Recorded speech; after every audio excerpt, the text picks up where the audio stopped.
Coffee and Pan Dulce. How's that? Coffee and Pan Dulce.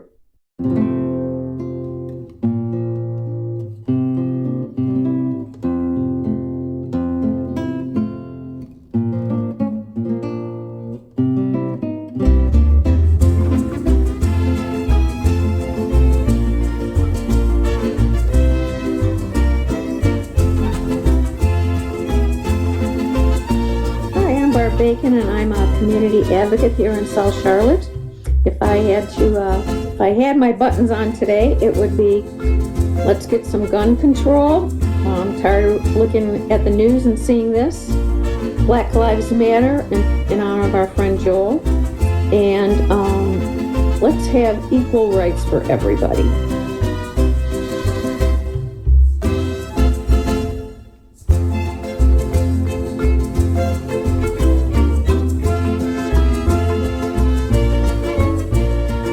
This is Jenny James Gunn. I am a community advocate here in Charlotte, North Carolina for LGBT women's rights with the National Organization for Women, gun sense laws with Moms and Men Action, and anything that extends equity to all. Thank you.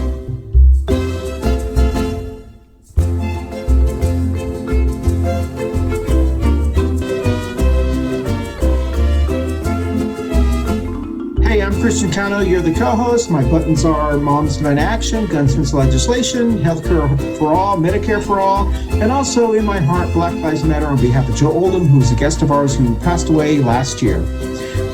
That's it.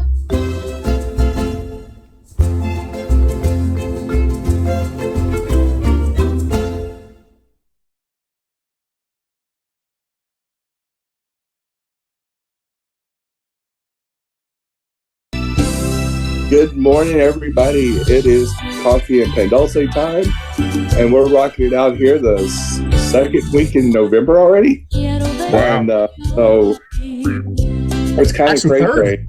Third Wednesday. Yeah, today, if you're seeing this live, it's the third week. I forget about November. That's how fast this month's gone by. We're going it feels like a record pace. Like, not only did October go by really fast, but November is like, we're going to be at Thanksgiving pretty soon, which is kind of bizarre. But we do tape these. Thanksgiving isn't a holiday anymore. If you walk into the stores, it's Christmas. It's like, what happened to Thanksgiving? Oh, I think. I'm like, oh my God. Sell more junk though. It's like they literally on the 31st of October start sliding the Halloween stuff off and start sneaking the Christmas stuff in. Yep. And then if you look at like Lowe's or Home Depot, and Walmart already had Christmas lighting up for sale before October 31st. And so it has become a major industry. Actually, this year, a record amount of Halloween decorations and lights was sold. Wow. Hey, two things real quickly. First thing is, I did read a study that just came out in some psychology magazine that said people who listen to Christmas music longer suffer from depression at higher rates. And I guess because they think about things longer than like your average person. And so they were encouraging people not to listen to Christmas music until after Thanksgiving. If you listen to Christmas music before Thanksgiving, those people have a tendency to suffer from depression at higher rates. I don't know. I didn't read the whole. I just read the headline. I was like, because the Christmas stations start to turn on. I will attest to that only because Christmas music was forced upon us. And tell me about it. Tell me about it. Oh, so I won't listen to Christmas music. I hate it. Two of the channels I listen to are playing Christmas music. Yeah. Moving on. I'm listening to country western now before I listen to Christmas music. Yeah. Done. Well, so.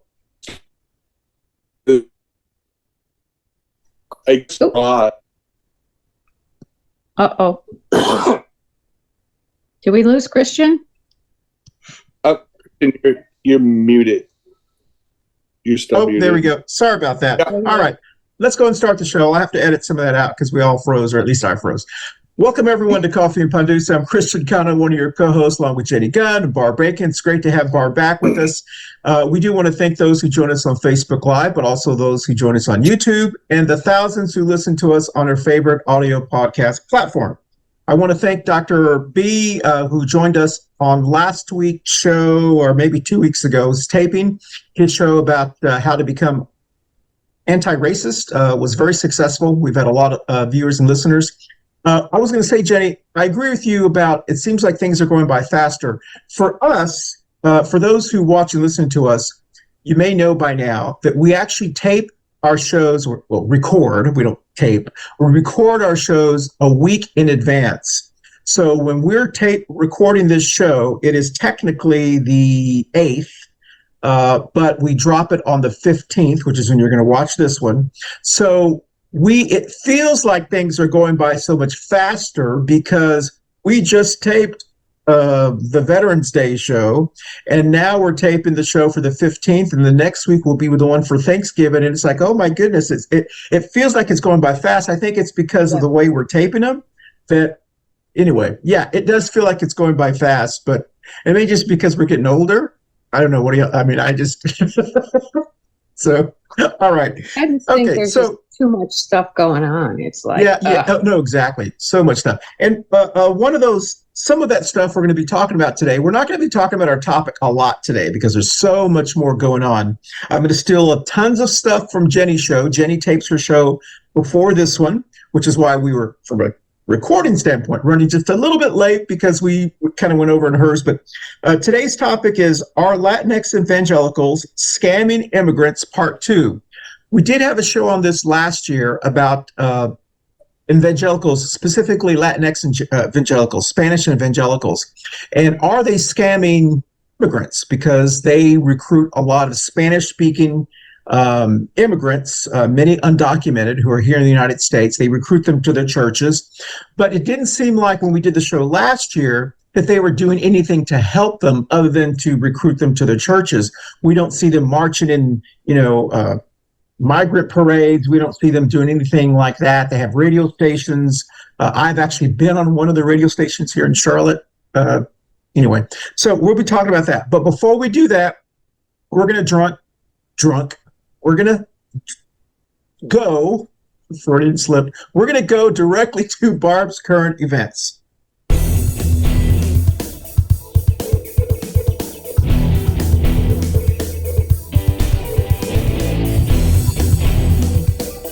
And this is Barb's current events. Okay, here's the 3 Barb's current events. The first one, when you watch this show, it will only be 2 days before the next government shutdown. Just want to let you know that. 2 more days to the next government shutdown. I assure you, when you watch this show, there still would have been nothing done to prevent the government shutdown. That's the first one. The second one, election 2023 results are in when you watch this. We taped this show on a Wednesday, and the election was on a Tuesday night. For local elections all around the country, plus Virginia and in Kentucky and Ohio, big elections, a lot of great results. Anybody want to comment on any of those? And then the last of the Barb's current events is there are signs in the United States that the housing market is starting to crack. In other words, this big boom for the housing market is now starting to slow down. It's anecdotal. Am I saying that right, Barb? Anecdotal. Anecdotal. It's anecdotal, but in our neighborhood here in South Charlotte, you used to drive through and you would see a for sale sign and it would be sold like the day. I mean, it would be like quickly. There's 2 houses in our neighborhood that have been on the market for 2 weeks now, which is a long, long time. And so that is anecdotal, but I've seen it here in this neighborhood. So as we usually do, we're going to let Jen start first, and then we'll jump into you, Barb. So Jen, what do you think about those 3? Well, first of all the housing scams that were out there with all these SPAC or these special corporations, it's a fundraising mechanism that they abbreviate into the word SPAC. And a SPAC, that means there was very loose rules on raising billions of dollars to build up these funds to do things such as buy hundreds of thousands, if not millions, of homes. Now, here's the downside. They did that to artificially drive up housing prices, to make profit off homes, off domiciles, especially single-family homes. Now, because housing prices have risen double digits for quite a while, especially since the beginning of the Trump administration, also increased inflation, also created a housing crisis as far as pricing has priced a lot of families and individuals out of market. Out, yeah. And when you raise the rate of what houses sell for, it also raises rents as well. And so rent, prices are usually pegged to the average mortgages in a deal and what the market will bear. And so you've seen rent go up 200-300% in the last 15 years, yet we've had no increase to the minimum wage. So it's caused this slowdown had to happen, because when you artificially Jimmy Jarris up the price, eventually the market's going to say, this is market forces. This is what libertarians love to talk about. And certain Republicans, they just jam that market prices down your throat. What comes up, goes up, must come down according to the laws of physics. And you're about to see a huge housing crash. The house prices are going to crash. They have to crash. It's partially why the banking system is struggling. Is that, again, when you create false scarcity like they did, there's 8 million homes being held up by these companies, taken off the market. 8 million homes. Okay. We only have 400,000 homeless families in the country. And so you can draw whatever conclusion you want, but when you pull 8 million of something off the market, it's going to drive up prices. That's what they did. Okay.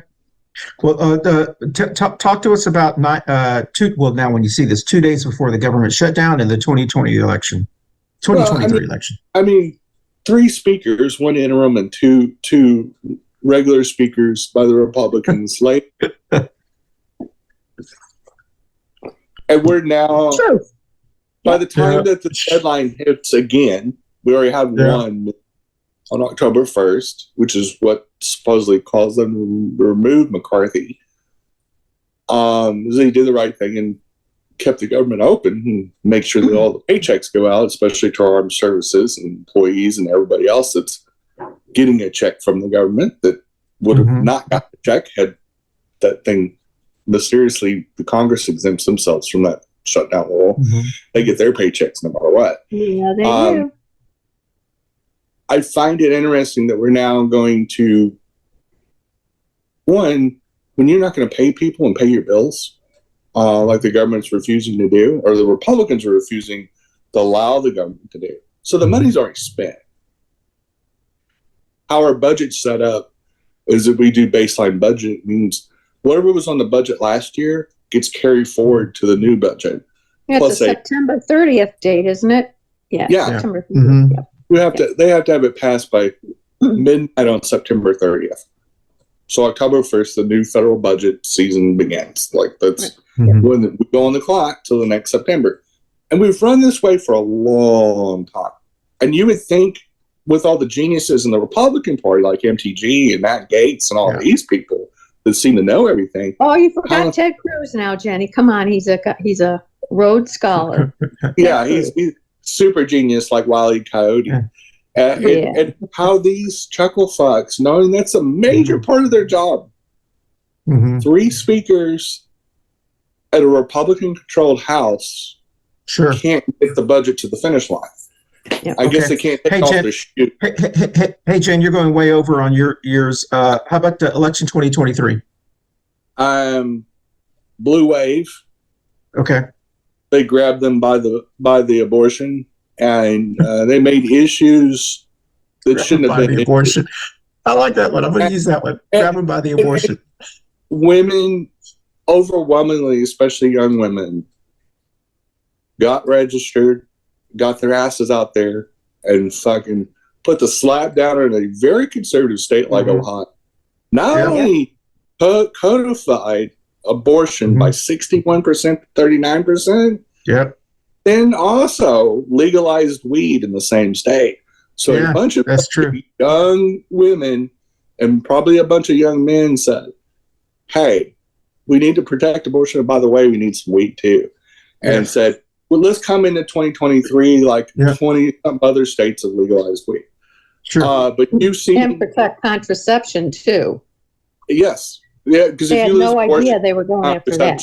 Now, you're exactly right. And universally, extremist MAGA candidates that did anti-trans stuff in the last cycle also lost universally. So the moral to the story is, if you're going to take away people's rights and people's access to medical care, you're going to have a very short political career. And a big fuck you to all the MAGAs. And congratulations to all the women that got out there and organized and fought for their right to exist the way they have for the last 50 fucking years. Yeah. All right. Kudos to the Democratic Party for organizing that. Listen, we're going to go into the 2023 more a little bit later on in our second segment. But Barbara, do you want to touch on any of those three? 2 days before shutdown, election 2023, or housing market? The housing market doesn't surprise me. I've got 2 realtor friends, and they're like, it's going down, and it's going to keep going down. I heard an interesting thing on NPR, and I can't remember the acronym for these companies, but I think it's the companies that Jenny's talking about that bought up all that real estate. They're actually going into bankruptcy because their debt load is so high and the interest rates are so high. They're going down. So you just wonder what's going to happen to those houses. So anyway, that's all I have to say about that. We're going to do 2023 later, right? Yep. I forgot what the other the 2 days before the shutdown. No, if they don't fix it, they're going to see a bigger blue wave, especially if they mess with seniors and the military. Art ran in a Marine run this weekend, and the hot topic was they better not try this. And there were a lot of Republicans there. And I was shocked. But you better not mess with people's money right before the holidays. Are you kidding me? Yeah, sit back and we'll laugh. So that's all I have to say. Good point. All right. On that note, we're going to take our first break. We will be right back on Coffee and Pan Dulce right after this.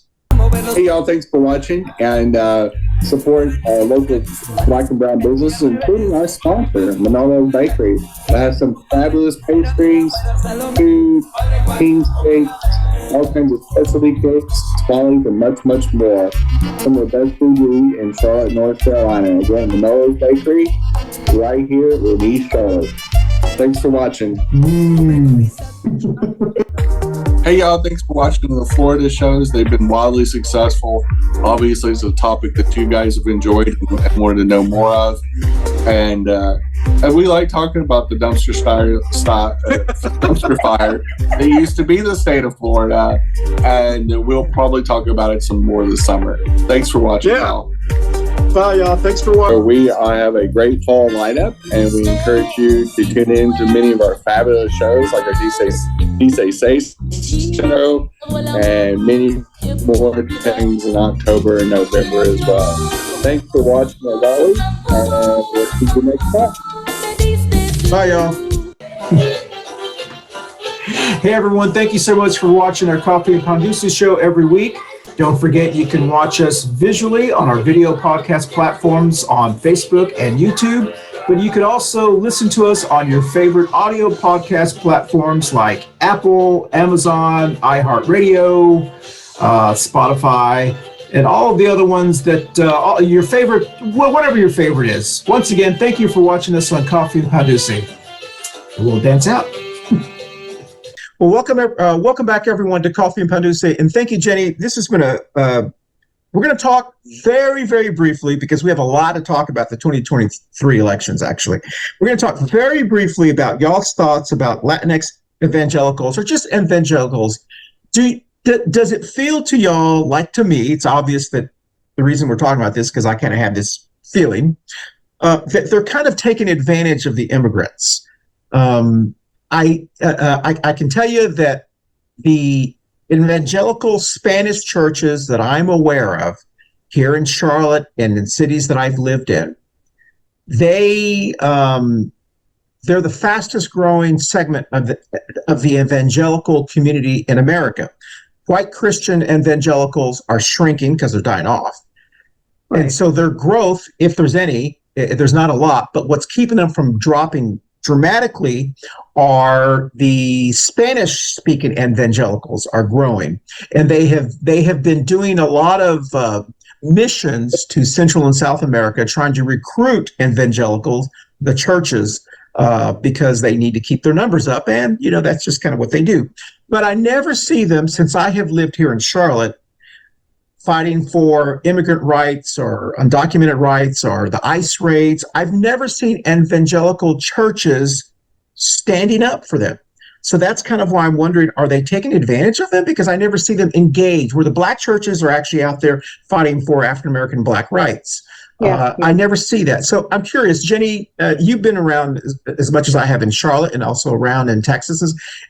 Is that something that you've noticed, or is that, Well, I mean, not that I'm going to accuse the evangelical churches in general of taking advantage of people in tough situations, but it's exactly what they fucking do.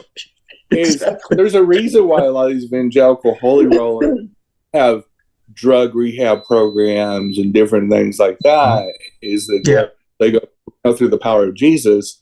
I'm the one that made your life better and you're beholden to me. And so would Hispanic and Latinx evangelical churches take advantage? Well, yeah, you got leverage. Is like, and why would they want to fight to fix that problem? Exactly. Because then you would lose an endless supply of future victims. Exactly. That's a good point. Fix the problem of immigration. Can I ask a question? Sure. How does it help them? If you're talking religious-wise and politically, they can't speak English. They're not citizens, so they can't vote. How does this help them in the long run? I'm not understanding. You mean, how does it help? I understand what your question. What your question is, if there is a person who does not really speak English very well and who's here probably undocumented, how does it help them and their family to go to an evangelical church? Is that what you're asking? How does it help the growth of the? Are they only caring about religion, or is politics involved? And if politics isn't involved, they can't vote. So how does it help them?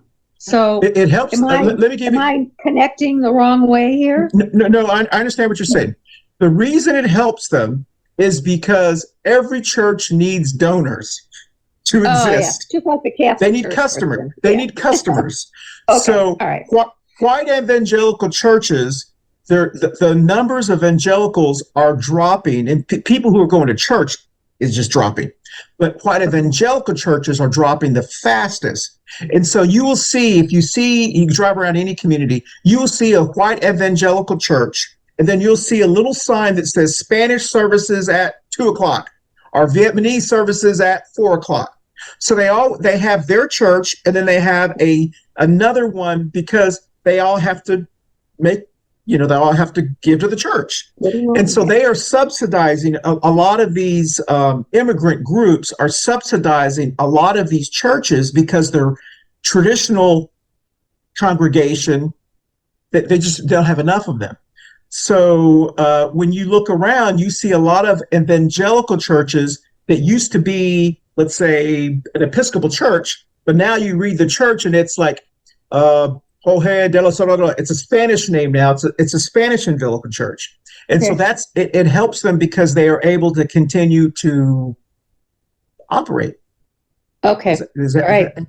So I don't know. Is that Jenny? You want to add anything to that, or? Well, in general, I mean, Christian churches have not, I guess, pulled their own weight, and in general, they don't pay taxes. They sit out there and still try to influence public opinion and lawmaking, and they do lobbying. And if the religious community really wanted to push for human rights and proper immigration channels for people that are fleeing their country, either for human rights violations or poverty, or just the fact that if they don't leave, they're probably going to die very young. And they usually have families. And so they're preying on the desperation. And then they come to America expecting, just like many generations, including my grandparents, come here with the expectation that America needs the labor, which we desperately need. Because right now we got tons of children now working in factories because we refuse to provide a proper legal gateway to document these workers. They need jobs, we need them.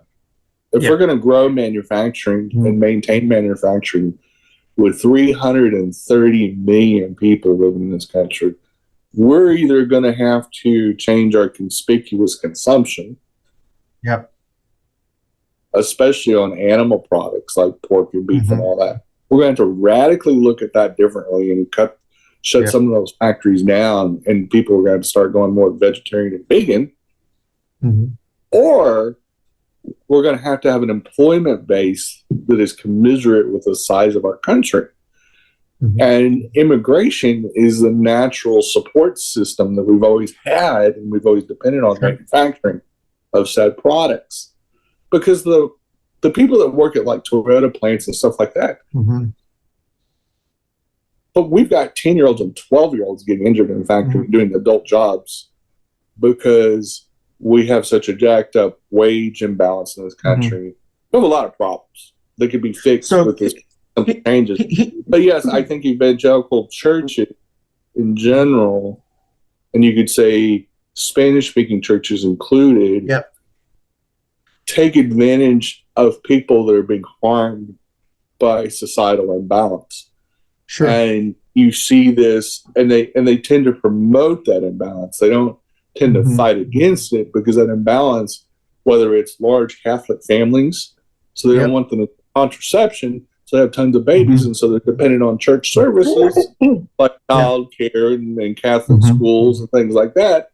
You want to keep them in the loop. You want to keep them in a customer loop of poverty and pain, and they're going, well, through Christ and Jesus, and if you tithe your proper amount, your reward will be, in the next life. You're living the proper moral life by being a Christian now. And that's the evangelical way. All right, so I'm going to try to use the word again. Barbara, what's the word? Anecdotal. God, that is the hardest word for me to say. Anecdotally, when our favorite, sarcastically, favorite governor, DeSantis Boots, when he signed that law in Florida, it wasn't the evangelical Spanish churches that were outraged about it. It was the business community that was outraged because they were losing migrant workers. It was the farming community that was outraged. And to be fair, it was also the Catholic Church in the Miami area that was outraged as well, because they had a lot of parishioners who were helping undocumented people. And the law said they could be charged if they were helping migrants and so forth. So they raised the stink as well. It wasn't the evangelical churches. It wasn't the ones that you see on TV where the Spanish, they have their hands all around the Trump and they're all praying. It wasn't them outraged, because they're still getting their money. And the only thing is that they don't really want them to leave because they're still getting, they're still paying their tithes. But I will say that there is some advantage with any community, any immigrant community. There are people within the community that take advantage of the community, and specifically in the Spanish-speaking community. You can look no further than here in Charlotte, North Carolina, the Spanish-speaking community. There are people in the Spanish-speaking community that take advantage of undocumented and migrant workers here. And what they do is they go to these Spanish-speaking churches. They hire many of them as day laborers, or they hire them as contract laborers. And then they take them to a company like a hotel, and they say, we have housekeepers that can clean your rooms for you, but you're going to pay me. I'm the contractor. And I will just bring them here every Sunday in the van, and they will clean your rooms, and you can give that's how it has been working in the hotel business. Contract workers. And these are usually individuals that are Spanish-speaking people who are documented, who are nationalized or whatever, and they will bring them. And it is this unspoken secret that is done in the community. And I'm sure that is the situation in any community. And so that is, I think, is what's very frustrating, because when there were ICE raids, they didn't raid the Spanish-speaking churches, even though that's where they all are. They raided other things. And so it's a very interesting dynamic. Anyone who's watching this show, I'm sure they're wondering, oh my God, how can you knock on, your own community or whatever? The reason I'm bringing this attention is because we shouldn't be taking advantage of any community.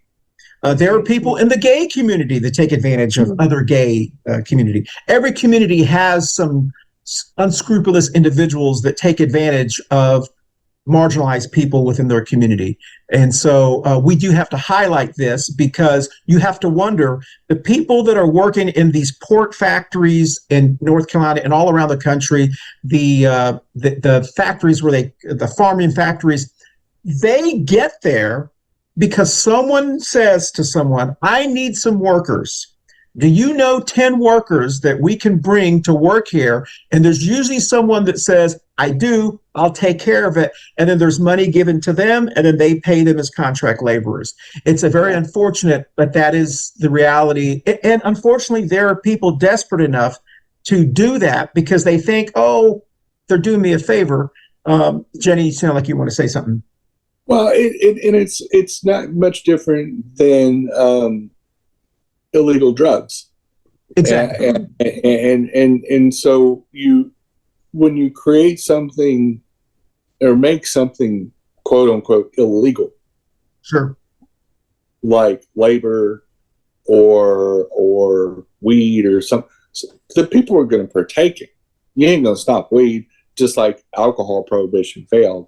But when you do a prohibition of undocumented workers, for example, try to crack down on that because of whatever, xenophobia you have, the result is that the market demands a certain amount of labor. We're a big-ass country with a big-ass economy.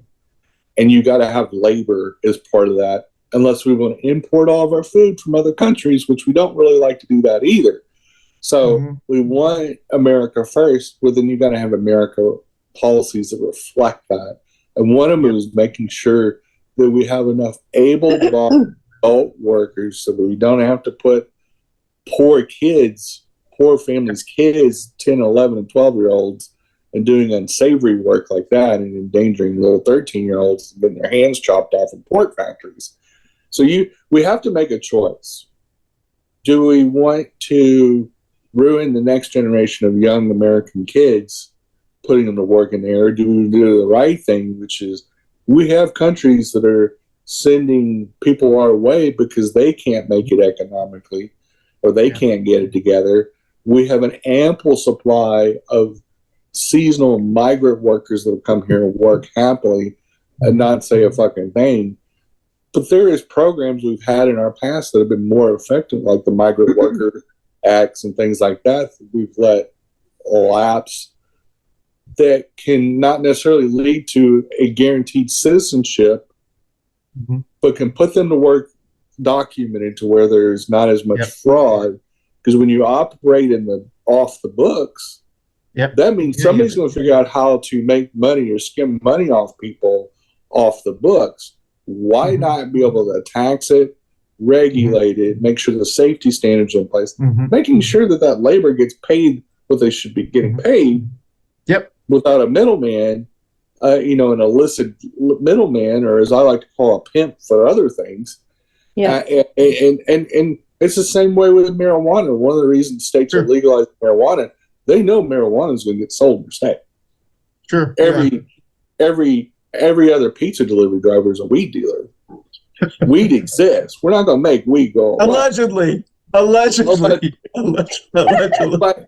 the truth is, can I get some pepperoni with that? So it's just, but the truth is, I mean, half the customers you're delivering to, it is going to be people smoking weed, especially after 8 o'clock at night. No families with 2 young children ordering pizza at 9 o'clock at night. Come on, let's be real. Well, that's a good point. So, but we're banning substances and banning people for absolutely no reason, and it exists. And if you don't fix the problem, the same way with abortion. If you fix the front end problem, which is making contraceptives easier to get, more affordable or complementary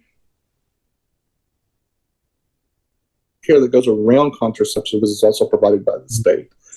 Colorado alone, in 1 year, had a 45% reduction in abortions needed because women were getting their proper health care, not only to keep them alive and healthy and their reproductive systems alive and healthy, because they were getting the quality of care they needed because it was all provided by the state of Colorado.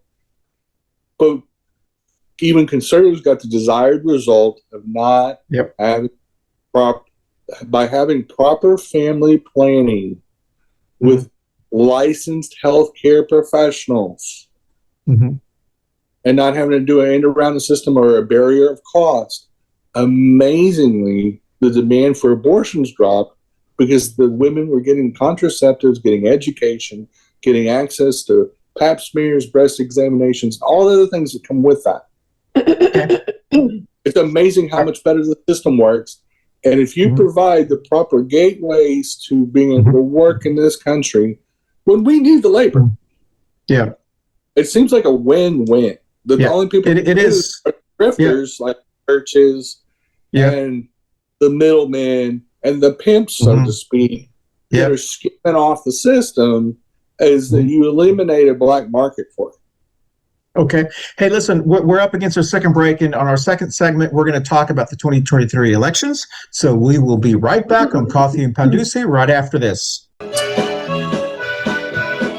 Hi, I'm Christian Cano. Thank you so much for joining us on Coffee and Pan Dulce. And also thank you so much for watching us on Facebook and on YouTube. But also don't forget, you can actually listen to us on your favorite audio podcast platform like Apple, Spotify, Google, Amazon, Deezer, Podcast Addict, Podcast Chaser, and others. Once again, thank you so much for watching us and listening to us on Coffee and Pan Dulce. Have a great day. Well, welcome back, everyone, to Coffee and Pan Dulce. So thank you, y'all. That's all we're going to talk about. Latinx evangelicals or evangelicals in general. Are they scamming immigrants? Just doing your own research. You don't have to take my word or take our word for it. Just do your own research. Check it out. All right. So I'm going to steal Jenny's tagline that she said. I don't know if you came up with this or heard it, but last night when you're watching this, we dropped this on the 15th, but last night on the 7th was elections around the country, more local, but also there were some state elections as well in Virginia and Ohio and Kentucky and so forth. And so last night, women voters grabbed abortion. Am I doing that right? Did I do that right, Jenny? Do it. Well, they grabbed the election by the abortion. They grabbed the election by the abortion. Good, that's right. And Republicans have gotten, MAGAs have gotten fascist happy. And they've been, and it's not just MAGAs, but Republicans have been fighting to end abortion for 50 years. As soon as Roe happened, they went on the march to fight it. You saw it in the Reagan administration. You saw it. You've seen this for decades. This is an old fight. And women, which is 52% of our population, especially young women, got out there and fought. And it's about time. Yep. I've been saying this for years. I don't know why a woman Republican even exists. Well, we know why, for the elderly, because they obey their husbands. Well, yeah. I mean, yeah. But the young ones, if that's the way they were brought up, they see the woman following what the dad says. And until they get out there and have their own mind, it's just easier. Good point. Seen it. So, hey, listen.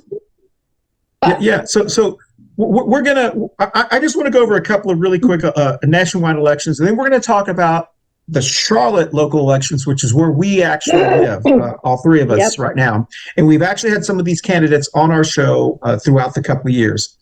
So nationwide, if you have not heard, which you should have heard by now, but if you haven't, glad to tell you, in Kentucky, a deep red state, the Democratic governor handedly won re-election. He won against a rising MAGA star, their attorney general. He was endorsed by Trump, and he lost in Kentucky.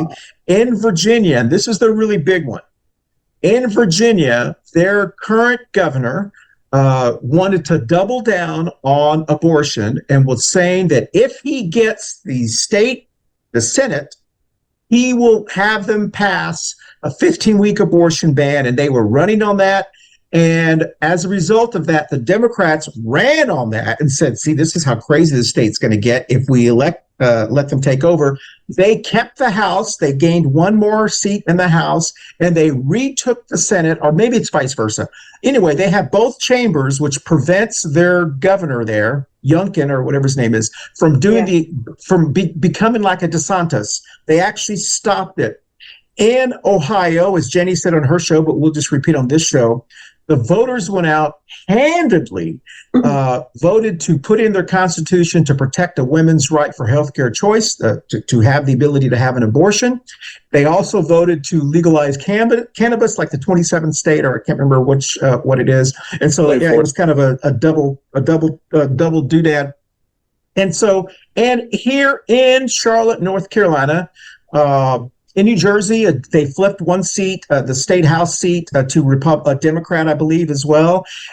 In Houston, the first, actually it's going to run off now, but in Philadelphia, the first woman mayor was elected, African-American woman was elected in there. But here in North Carolina, the unity candidates that we've been talking about that everyone believes was the Moms for Liberty kind of trying to sneak three candidates in. They lost.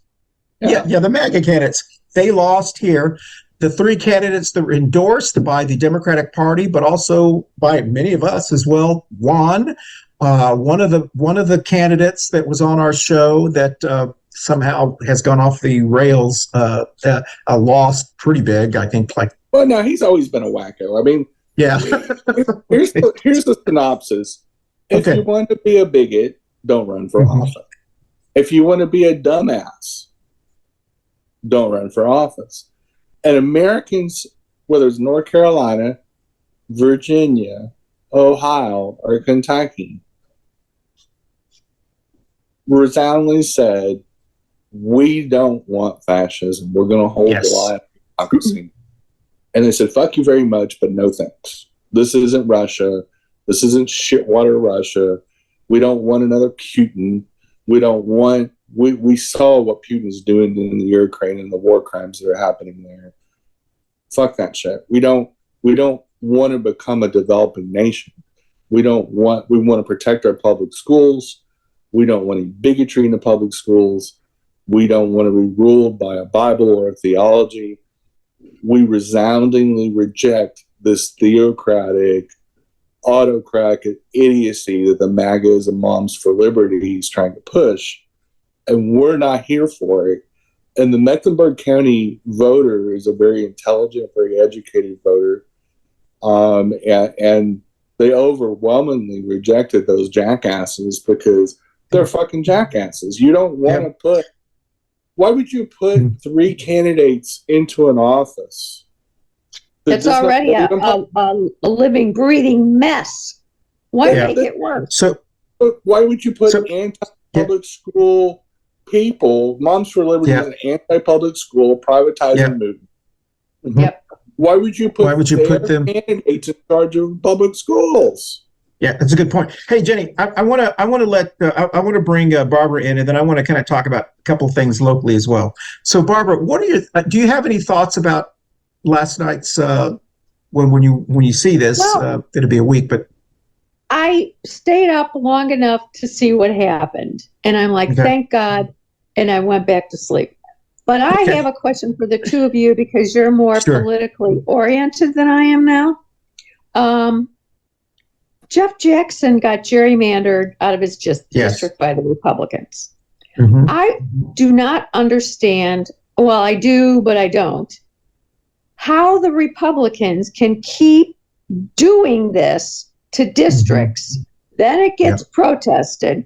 They go to court. The Supreme Court says you got to fix this. We just went through this, and damn it if they didn't do it again. How does this keep happening? Why isn't there a penalty? Why can't something happen? I don't understand the process. And now we've got a decent guy. I met him personally. I liked him very much. He was really a straight shooter. And I'm not a Democrat, but I don't get it. And they're smart enough to do this and know it's going to impact an election, and then they're going to get whacked. Nothing happens to them. Why? So I got an answer for them. I got an actual factual answer for that. Sure. One, when we did not pass the latest Lewis Voting Rights Act, we did not, as North Carolina, we did not? No, it's the country and the national Congress. The Senate held it up, and it passed the House, but this was in 2022. It had codicils in there to reform gerrymandering. One of the most important things to do is curtail these problems before exactly what you just said. So this happened in Florida, Alabama, and a bunch of other states, and the Supreme Court finally fixed the problems. What Republicans bank on is that they can fuck up the maps long enough to get their candidates into the House. That's why they took the House back, was because they gerrymandered enough states and wrote out enough black districts and a lot of Democratic districts out of the maps. So North Carolina is the latest state to do that. They're going to probably pick up 3 or 4 seats in the House. Now, it's going to be counteracted by about 5 states. They already control the House. So Well, but they're also losing a bunch of seats. Come 20. They're losing probably about 10 seats on maps that have never corrected. So this is a Hail Mary, and this is a little deal. And because we don't have a federal law preventing this, it's going to continue until we have constraints and rules of engagement. To where you don't have to go to the courts all the time. I agree with you. We should not have to file lawsuits every other year for something that wasn't broken. We had a 7-7 split in North Carolina, 7 Republicans, 7 Democrats. The maps were good. Both parties said it wasn't ideal because they weren't dominant. But that's the way an ideal state that's really a 50-50 state, it's a purple state. If you look at the statistics, it's a legit 50-50 state. And so the maps were correct, and then the Republicans didn't like them because elections matter, and they control the General Assembly. They concocted up a thing to redraw the maps to give them a 10-4 advantage. That's what you're going to see in next year's election. They filed it late enough. Filing it in October only gives the Democrats so the Democrats didn't do anything about it. So the maps are going to hold for 2024. They'll get fixed by the time the 2026 election cycles. They'll go back to 8-6 or 7-7. But they will gain those 3 or 4 seats for one more election cycle. Exactly. And another caveat. Because it's a solid red district, is that what you're telling me? Is that what they've done? Well, the way they've redrawn it, and Jenny is exactly right. And one of the things that, if you live in the state of North Carolina, which is gerrymandering has been going on for a long time here in North Carolina, but it's specifically over the last 10 elections here, maps have been changed almost every election. Every time. And especially the districts that we all live in. I've had, 5 different maps since I have lived here in 10 years. And Jenny's exactly right. They strategically, because they've done it so many times, they've gotten smarter and smarter every single time. So now what they say is, we're not redrawing these by racial boundaries. We're redrawing these by political boundaries. And that has yet to really be taken, even though the majority of Black and brown people vote Democrat. So they have a way around racial gerrymandering by saying, we don't care if they're Black and brown, but we do care if they're Democrat. And by drawing that, they are allowed it. One other thing that people, I don't know if they understand, I think we do understand if you live in North Carolina, the Supreme Court in North Carolina was flipped. Now there are more Republicans on the Supreme Court, and the Supreme Court in North Carolina is more Republican. And so the people who drew the maps, when it was redrawn last year because it was unconstitutional, you have to redraw them within a year, one election cycle. And so what they are saying is, we're going to redraw them, but we're going to redraw them late, like Jenny said. And it's not going to give you time to challenge it because the Supreme Court's going to go slow. So we have to, they're going to say it's too late to redraw them. We'll have to take a look at it in the next election. So by the time they look at it, it's like another election's passed. So it is the most bizarre thing. The only positive thing that I can say about this situation is, just like in other states, North Carolina is a fast growing state. The demographics are changing so fast here that Black and brown people, and not just Black, just people in general, are moving to so many areas that it's harder and harder to gerrymander it because people live in suburban areas. And so they can only draw it so much, and all it's going to take is for young voters and women, like in Ohio, to go out to vote, and you can actually flip a Republican seat if you come out at very high rates. So, Jenny, you want to add something before we take our last break? So Virginia and North Carolina are very similar. Yes, exactly. What you're seeing in Virginia is you're seeing a slow control of Virginia by the Democrats, because the Democrats in Virginia are running on their record and running on their ideas and not social issues. So the first state senator that's also trans or out as transgender won her seat. So in Virginia, for example, you saw the first transgender Democratic senator ever elected in last night's election. You see North Carolina, a lot of the cities, municipalities, other than Raleigh and Charlotte, but you're seeing like Greenville and these mid-sized cities that now are flipping predominantly Democrat because they can't district them out. There's just so many more Democrats, so many more progressive independents too, like Barbara, for example, that's not a Democrat or a Republican, but an independent voter that leans towards progressive causes, wants fairness, wants reproductive rights, that are typically aligned with progressive movements, wants progress in the society that she's fought for all of her life and all of her career. And so they're going to lean towards the Democratic Party because they've become the common sense party throughout the United States for the most part. Because I would challenge you to find a Matt Gaetz in the Democratic Party. I would challenge you to find an MTG or a Boebert. And we just don't have that anymore. We've purged those idiots and sent them packing over to the Republican side. And what the Democratic Party has become is more the adults in the room. I'm not saying we're perfect. We do have some chuckle fucks in our party too, like Kristen Semina and Manchin.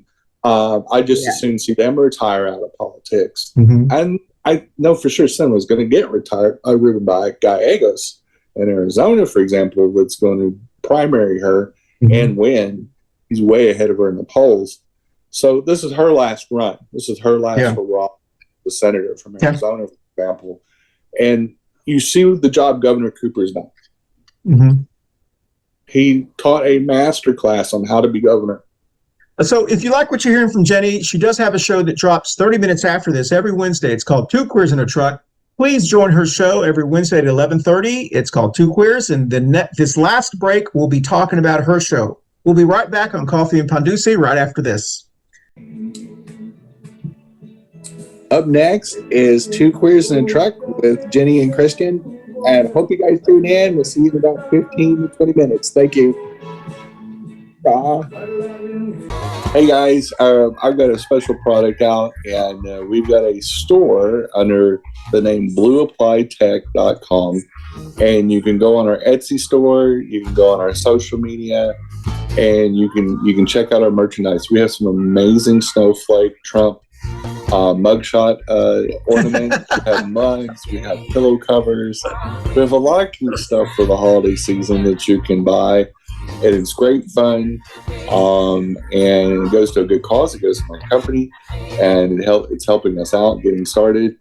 And also, who doesn't want a historic snowflake Trump ornament? Exactly. This year. That's funny. What's the name of it again? And the name of the company is Blue, like the color blue, applied APPLIED Tech, like technology. Blue Applied Tech. Ah, cool. And so you can look us up. We have a website, but our store is on Etsy, and a lot of people use Etsy for different types of gifts. They are assembled in the United States, so it creates American jobs. And most of all, it's a lot of fun, and they're not expensive. Cool. So, Blue Applied Tech. Got it. Correct. Come seek us out and buy some gifts. Cool. Well, welcome back, everyone. Welcome to Coffee and Pan Dulce. I'm sorry we're having technical problems, and I apologize for me because Jenny actually is taping in my house, and she's using my internet. So it's taking your juice. My fault.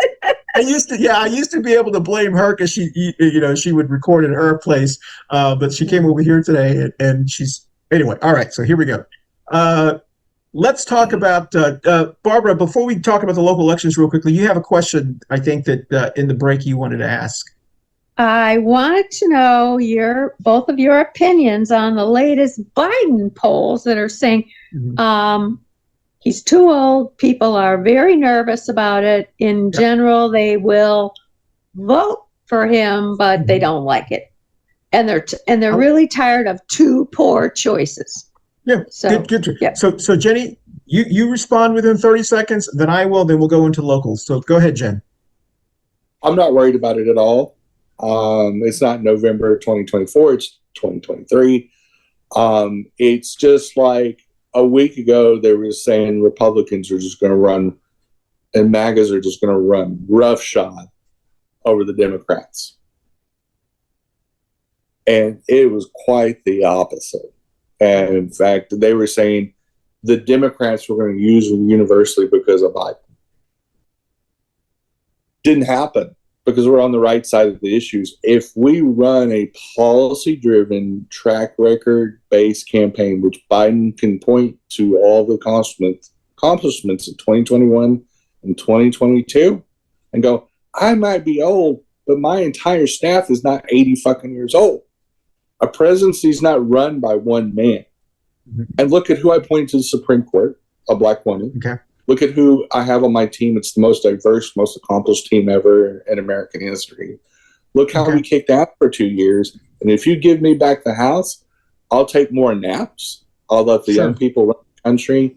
And I'm empowering millennial voters and Gen Z voters. And I'm here for you. I'm just Grandpa Joe. I'm just a figurehead. But my organization is like a mini corporation. Let me go out and kick ass for you. I won't stand in the way. Yeah. And if he gives that kind of a message, like they've been messaging, and uplifts diversity and says it's a selling point, and I won't be like traditional old white men. I can believe we got what Jenny said. I completely agree with Jenny. The difference between the polling now is the reality is no candidate or no policy that Biden has supported lost last night. No candidate that he endorsed, he didn't really endorse a lot, but no candidate that he endorsed or no policy that he endorsed lost, according to the voters. Trump, every candidate that he endorsed And every policy that he endorsed lost. So the difference between the polling is Trump is still bringing his party down. Biden is having no impact on state elections or local elections. So from a polling standpoint, it doesn't really make any difference to Democrats around the country because he's not hurting them. He's only hurting himself in the polling. Trump is hurting not only him, but his whole party. And so that is the big difference, I think, that people are noticing. Because at the end of the day, as Jenny said, it's a year from today. And when we go into a year from today, Biden, if I was Biden, I would say, hate me all you want to. As long as the people that are still getting elected and as long as you still want those policies, at the end of the day, when Trump gets, if he gets the nomination, which if he's not in jail, as Jenny said, the more he talks, the more people hate him. So we want Trump to talk. And I think that's going to be the difference. So here we go. We're going to talk very briefly because we're going to go over probably about 5 minutes. I apologize for everyone. But when we edit it, we probably will be in time. The elections last night were very telling here just in Charlotte, North Carolina, but all around the country. The elections right now, and I know, Jenny, you have a copy of this. Our mayor has returned for the fourth time. The city council at large, all of the candidates that we believe were going to win won. But this is two things that I think you want to put point. Jenny, and I don't know if you have a copy of this. Every candidate that was unopposed at the city council members won by, let's say, 97%. There was no one running against them, but they got about 97% of the vote. And it's every election. There was a couple of write-in votes, and there's like 2 or 3% of write-in votes. The two Republican candidates in Charlotte, North Carolina, who are running for city council, Tariq Bakari barely eked out by about 300 votes. He won again. This is the second election that a Republican in what we would call a Republican district barely snuck by. So basically what that's saying is even in his own district, his voters hate him. And he actually goes into city council very, very weak because he can't really propose anything because people are going to say, why do we have to listen to you? Not your own district didn't even want you in there. And so that's very telling. But also the other Republican who is my city council person, and I probably yours, Barbara, he is. Ran unopposed and only won by 84%. That is very telling that you are the only one running and 15% of your district wrote someone else's name in. That is really telling. Think about that. Your average person who runs unopposed wins at 97%. When you run at 15% running unopposed, that's saying that 15% of your own district took the time to write someone else's name in. That is, if I was Ed Driggs, I would be really nervous because he won at the lowest percentages for someone not running opposed. But I would also be obviously very nervous if I was Tariq because he barely snuck by for the second time in a row, which basically means that almost 50% of your district is saying, we want somebody, we just don't want you. Exactly. And so I think that's very telling. Those are the two things. The last thing is Jenny, we've covered this all over again. The MAGA people, the Moms Demand Action people that tried to sneak in did not get in. They lost pretty handily here. Moms for Liberty. Moms for Liberty Action watches our show. Yeah, that's right. Yes, them. They're the gun yes, I'm sorry. People. I'm sorry. They're the gun people. Yes. They're the gun people. So the Moms for Liberty did walk in. But speaking of Moms Demand Action, Christy Clark, who is a friend of our show and watches us a lot, who used to actually be the chairperson of Moms Demand Action, won as mayor of Huntersville. That is a huge, wonderful accomplishment. So I want to tell you this. What's the word, Barbara? Anecdotal. Anecdotally. Remember neck. That's the part. Excellent. Anecdotal. Yeah. I was working a couple of hours as a poll greeter at my local precinct. When I arrived, the parents of one of the Moms for Liberty candidates, allegedly, was working the polls too. They came in from Memphis. They said they had been there for a week. Very, very nice people. First of all, I want to say they're very, very nice people. I was very interested to hear what they were going to be saying to people who are walking in. Very nice people. You can separate politics from the actual individuals. However, one of the persons walked up and the father said, "Please vote for my daughter. She's an attorney. She's got 2 kids in school." And he said, "Well, is she Republican or Democrat?" He said, "She's unaffiliated." He said, "Unaffiliated." He said, "Is she conservative or liberal?" He said, "She's unaffiliated." And he kind of and I saw him, he kind of winked. And then she said, "Well, let's talk about the important issues for school board. What does she stand on the school board?" He told this is the father, told that person, she believes that boys are boys and girls are girls. That was what he told that candidate. Whoa. So this actually proved what people had been saying, that these are really Moms for Liberty people trying to wink themselves in, because this is the father who is saying this, which means that she has told him that's what she believes, and that's really what she's running on. I felt kind of badly because I'm going to be nice to anybody.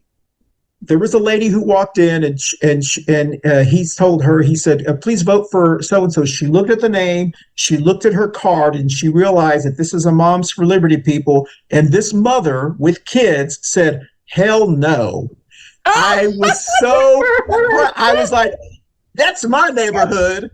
And of course I felt badly because, the mom is, this candidate's mom is very, very sweet, was holding her sign, but the dad is kind of it's kind of, it was almost like just a payback.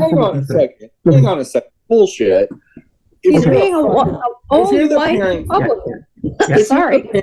If you're a parent of a Nazi, you're a fucking Nazi. Fuck that shit. Quit enabling Christians. Shame on you. They're not nice people. They're attacking my fucking community. Fuck that shit. And you of all people, you're kind of being an hypocrite here. We got to quit nicing them. You complain about Democrats being too nice. Bam, right there. I'm the one that complains about Democrats are too nice. You guys need to grow Christian up has too. Christian has called other candidates out for being spineless and other things. Mm-hmm. And we can't say they're nice people. You're talking about bigots. You're talking about people. This is exactly why the LGBT community has gotten itself in the predicament, especially gay men, and saying, you don't want to be confrontational.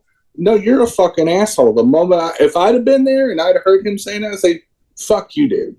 Fuck you, dude. Don't be saying that shit.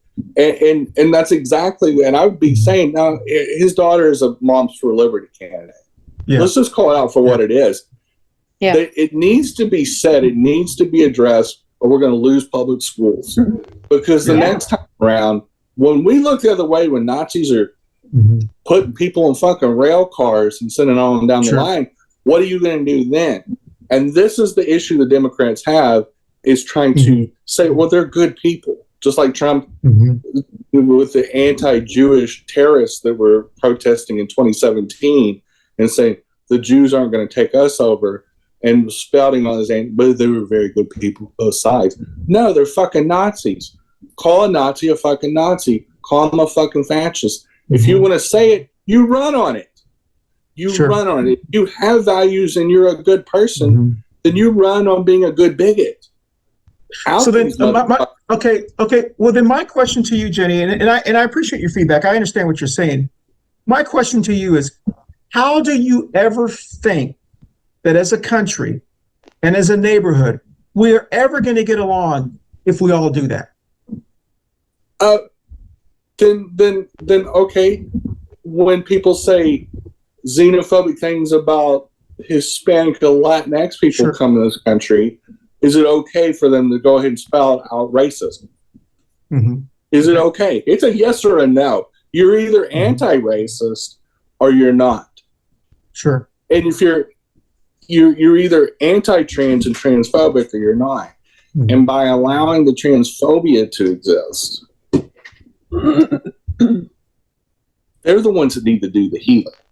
They're the ones that need to get some Jesus or whatever it is to make themselves not an asshole anymore.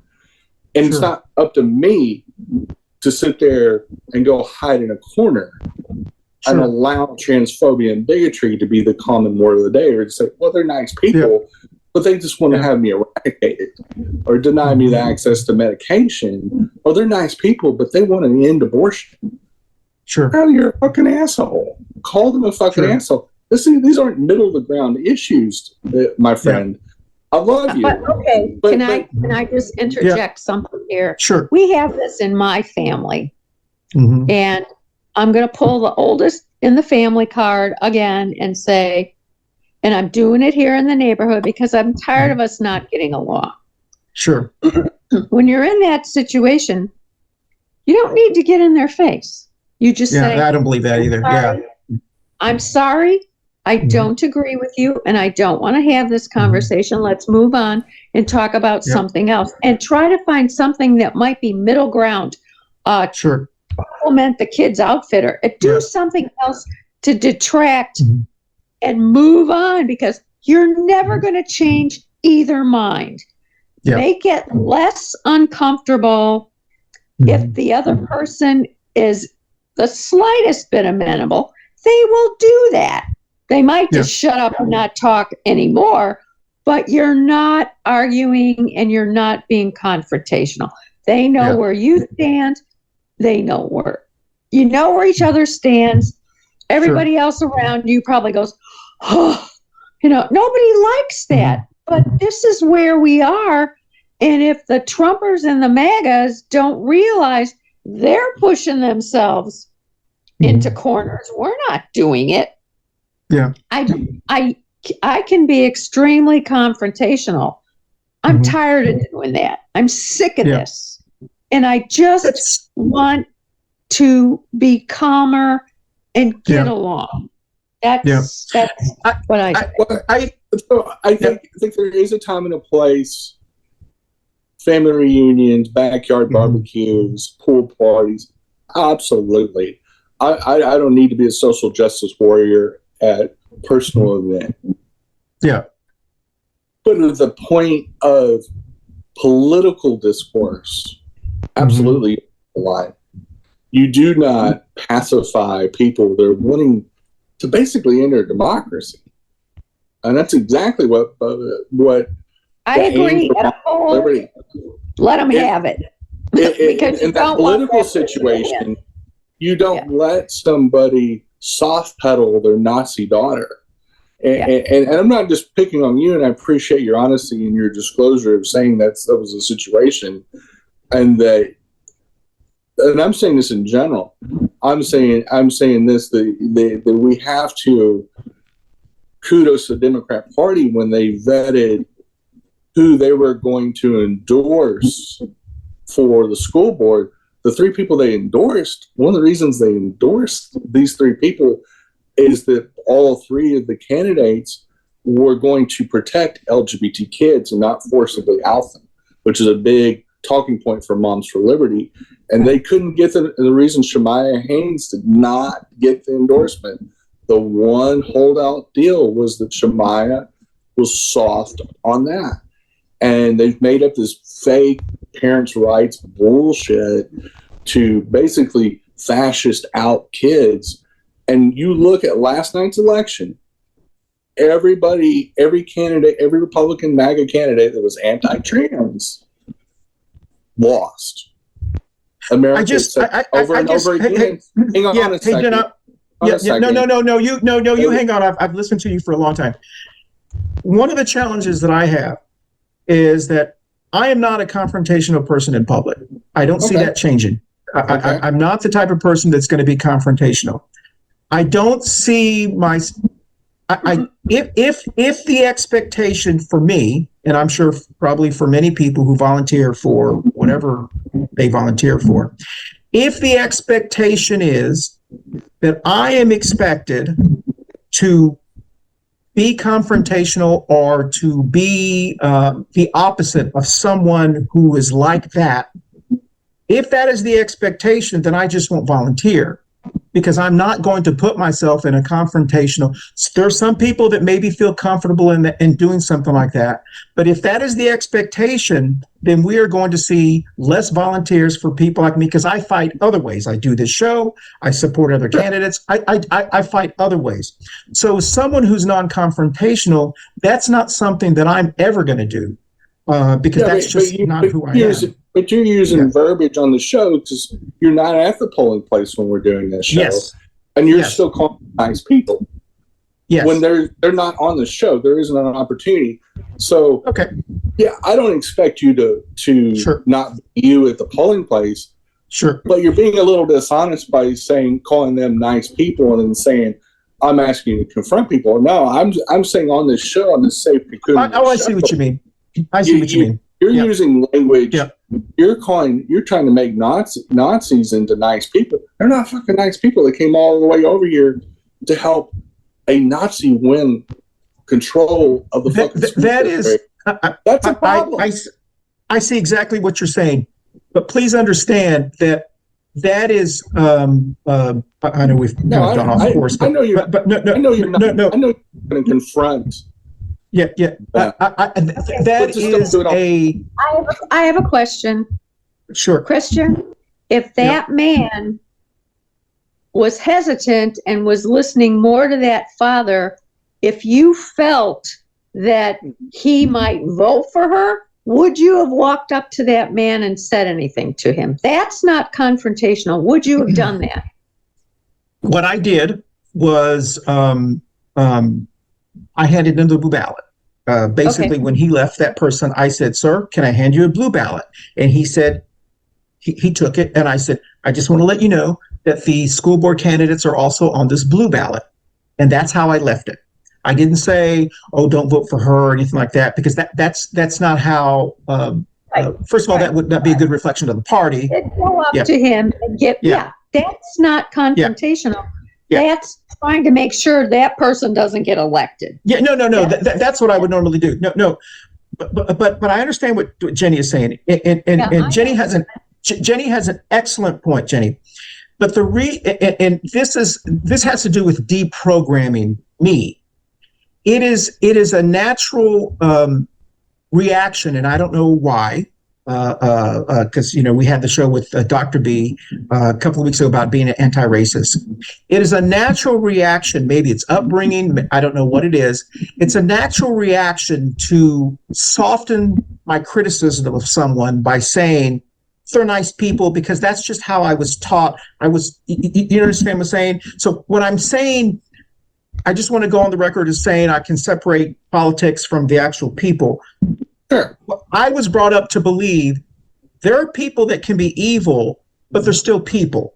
You know what I mean? And so my natural description of someone is not to completely demonize them, but to leave a little hope that there is some possibility that they could change. And I don't know if that's logical or whatever. So when I say they're nice people, because they really were polite to me, you know what I mean? It doesn't mean that I would vote for their daughter, but they were polite to me. Yeah, but I think it was an unneeded. I guess if we're ever going to fight back against those type of people, I don't think our show has a responsibility of pointing out when a Nazi's running for office that we don't classify their family as being nice, because they're doing the bidding of a fascist organization that's trying to destroy public schools as we know it. And that's not not. And they know that and that they know that family's bigoted and anti-trans. Being anti-trans, being a bigot, any kind of bigot isn't nice people.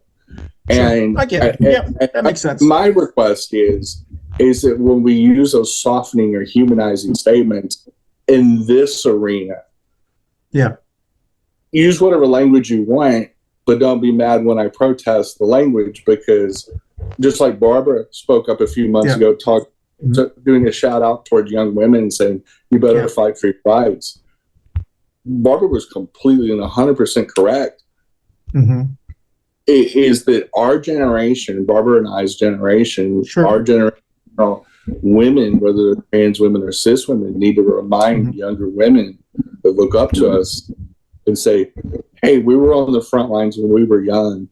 It's time for you to be on the front line. And we need to, the monsters in the dark thrive in the dark. And if we shine light on them, as the cockroaches they are, and say, these people are trying to take away basic human rights from people, trans kids like me. Sure. And women in general, hard-fought reproductive rights. Yeah. And we class them, well, they're nice people, but they're trying to take away my humanity. Sure. It's real dehuman. What I'm saying about on the Nazis, it's because they actually do quote Hitler and Moms for Liberty meetings. I understand.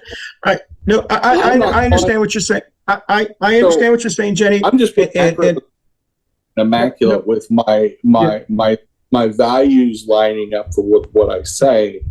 I don't fault you for not getting in a one-on-one confrontation with that guy. Sure, that's not going to change. But on this show, where that dude's that Nazi isn't here, we should be able to say, well, yeah, he's a nice guy for a Nazi. Is a totally different thing. So would that have made you feel more comfortable had I said it like that? It would have made me laugh, and that's what I'm really calling out, because if we're expecting a call out for people running for office, we should be able to, in this safe zone. It's just food for thought, is what I'm saying. I don't want to. No, and that makes perfect sense. I would be aware. Of the words mean things, and you said it was objectively wrong. And I appreciate that feedback, especially live on the show. I appreciate that feedback, and I will tell you that's now that you word it that way, that's really kind of what I think I meant. I just maybe I didn't know how to verbalize it because I'm so used to saying, like probably most people, they're nice people, because it's almost like I don't want to be I don't know how to explain, because I'm sure there are other people who are watching this show who have said the same thing or whatever the case may be.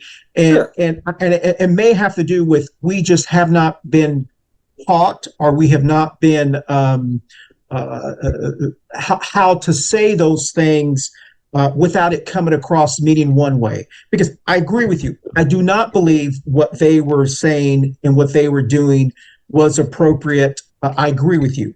But in a way, because I truly believe there is a time where we're eventually going to have to get together and get along as people who live in the same country, all that burden is not my responsibility, but I want to play my little part in doing it, and the only way I know how to do it is by saying, and maybe that's not the right way of saying it, is saying, I don't agree with a lot of the MAGA people, but they're nice for being MAGA people. You know what I mean? Because eventually what's going to happen is I'm going to have to get along with everyone, and so I don't know how else to mend those bridges the other way. But anyway, that's okay. I think I think the best way to end this topic is to say, in general, I have friends that are Republicans.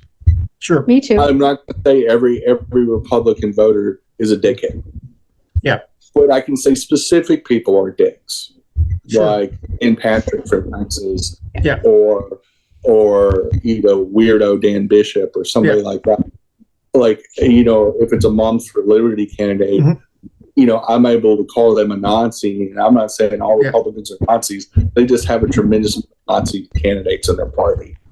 Sure. And I think that's one way of where I think you can, there's bad Latinx people, there's bad white people, bad black people. Look at Mark Robinson. I think in a discussion, I'm not demonizing somebody because of who they are. I'm demonizing for what they preach. Sure. Right. Okay. And that makes sense. Yep. That's the difference. I get that. All right. Thank you very much. This is going to add some excitement to our show when this drops. So if you stayed this long, you'll go, oh my goodness gracious, Christian and Jenny actually do talk like brothers and sisters. So it's like, all right. So I love you, Jenny. All right. Hey, we're going to end the show, but it would not be a show unless we named the Pendejo of the Week.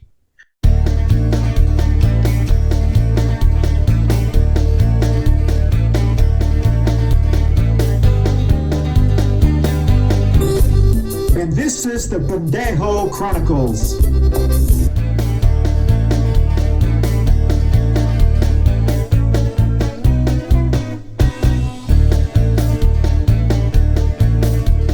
Pendejo of the week is going to be Ron DeSantis.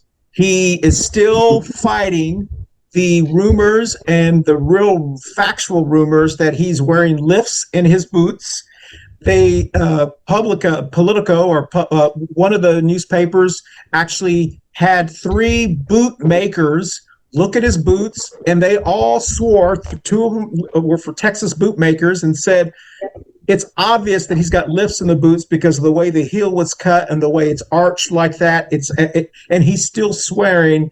And so I don't know. Anybody want to? Got to be real quickly. Anybody want to comment on his boots or? He's trying to be Trump. Trump's about this too. I don't understand why you would wear lifts in your boots and not think that someone's going to notice it. Mentally, you don't think you're a big man. It's just that I will say, and I'm not a fan. I'm not a fan of Nikki Haley, but she has given the best response. Her response, if y'all haven't heard, is it's hard to run in high heels. She ought to know. Yeah, that's what she said. She said, all right. So we're going to go around the Brady Bunch screen and thank y'all. This has been a really good show. Actually has been a really good show. We're going to get a lot of clicks on this one. Jenny, we'll start with you, Jenny, then you, Barbara. Where are you going to be after this drops? There is a chamber event that I've been invited to on the Thursday and Friday right after the show's drop. So that will dominate my business deal. I'll be able to bid on businesses. And as far as trying to gain business or work or contracting work with these groups. And so I'll actually be at a big work event. Okay. Barb? I am trying to put together a little birthday party for my neighbor. She just had a birthday, Halloween. And I don't know what the new number is, but she's been the same age for, I think, 4 years now. So she's the Jack Benny of our neighborhood. Good for her. I love it. But she's sweet as can be. She really is sweet. So yeah. Well, I may actually be in Texas. We will find out after the show. Unfortunately, we've had a death in our family, and so I may have to fly into Texas. So we will. I'll be broadcasting somewhere, either here or from Texas. But just to let you know, also, we do have some great, some final shows left here, and then we're going to start our December shows. And I hope to, if we can get everybody together, I hope to have another How to Make Tamales show. We'll see if we can do that one, except this time we're going to have someone who doesn't put their hand in the masa. I don't know if Barbara remembers that one, but anyway, you have to watch last week's show. Someone accidentally put their hand in the masa, and my germophobic one went. I remember. All right, good. Then you know what I'm talking about. So we will see you. Yeah, so we will see you next week at Coffee Pan Dulce. Bye, y'all. Let's see if this works. Bye. Hey, y'all. Thanks for watching. And we will see you next week. But happy November. And who knows what will happen next week. See y'all later. Have a good week. Bye, y'all. Next up, thanks for watching Coffee and Pan Dulce. Next up is Two Queers in a Truck. Stay tuned.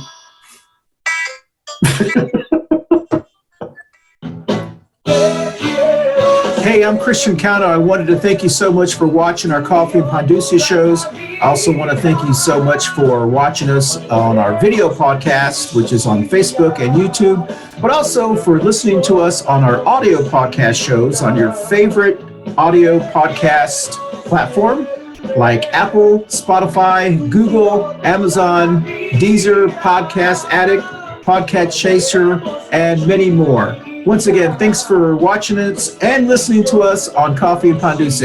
Bye, y'all. Coffee and Pan Dulce.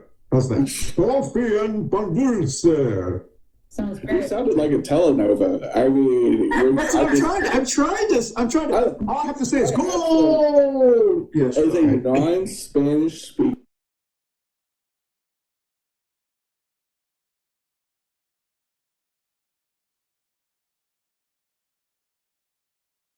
a second. Jen, are you okay? Yeah. Okay. Here we go. All right. Now these Republicans. Uh-oh. Oh, yeah. Oh. Hey, I guess I'm not the only one.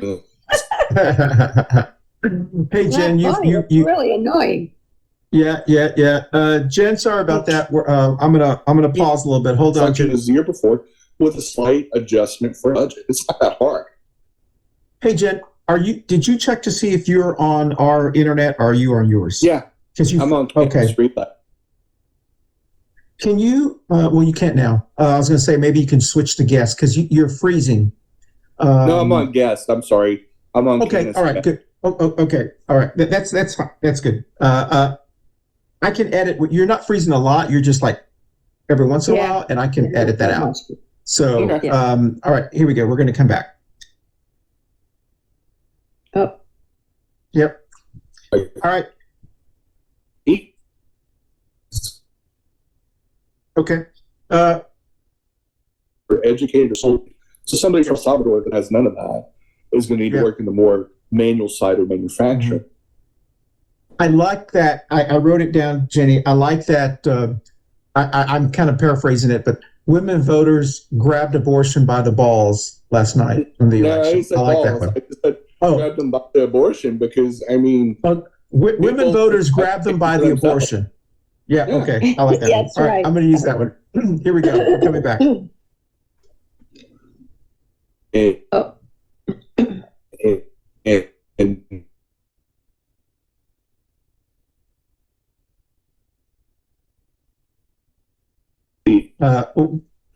Jen. Let me let her come back. Yeah. Hey, Jen. Jen, right when you, I'm going to edit this. Right when you got to the first state senator, you froze. So if you can, we'll start and kind of say that again. Okay, here we go. So,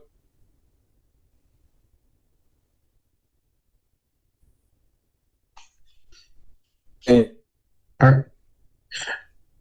We'll let her come back. Yeah. Okay. Hey, Jen, you, sorry, Jen, but you. Let's take our next break. So many opportunities for Democratic parties about business. I don't know what to do. Yeah. Yeah, you just froze. All right. So okay. Here we go. All right. So we're going to go very, very briefly into the local elections because we only have like 9 minutes left. Okay. Can I ask one more question? Yes, ma'am. What's both of yours opinion about the latest poll on Biden? That's what I want to talk about. So, hey, hold on. Ask that question when I come back. Okay. Here we go. All right. And if he makes the. Oh, no.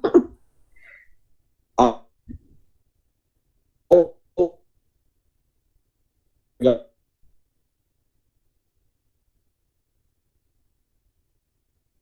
All right. We'll wait. And then every other month, unlike precedent record, is point. I'm not your. Okay. All right. Jen, we're okay. I'm gonna have to do a lot of editing on this one. You're gonna be busy.